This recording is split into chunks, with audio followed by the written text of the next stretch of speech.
நான் சொல்ல போற இந்த கோயில்ல நீங்க எவ்வளவு காசு கொடுத்தாலும் ₹1 கூட காணிக்கையே எடுத்துக்க மாட்டாங்க. அது மட்டும் இல்லாம நீங்க நினைச்சா இல்ல, அந்த கைலாசத்துல இருக்கிற சிவன் நினைச்சா மட்டும்தான் நீங்க இங்க வர முடியும்னு சொன்னா நம்புவீங்களா?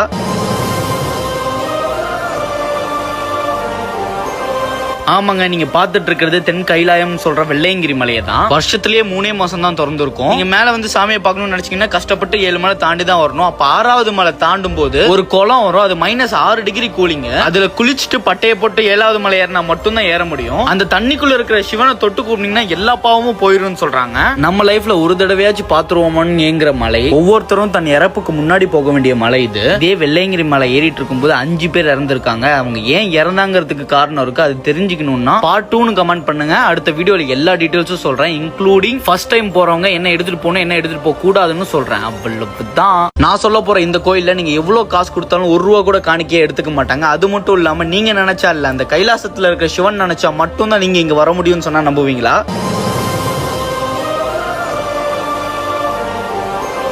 ஆமாங்க, நீங்க பாத்துட்டு இருக்கிறது தென் கைலாயம் சொல்ற வெள்ளையங்கிரி மலையை தான். வருஷத்திலேயே 3 மாசம் தான் திறந்து இருக்கும். நீங்க மேல வந்து சாமியை பார்க்கணும்னு நினைச்சீங்கன்னா கஷ்டப்பட்டு 7 மலை தாண்டி தான் வரணும். அப்ப 6வது மலை தாண்டும் போது ஒரு குளம் வரும். அது -6 டிகிரி கூலிங்க. அதுல குளிச்சுட்டு பட்டையை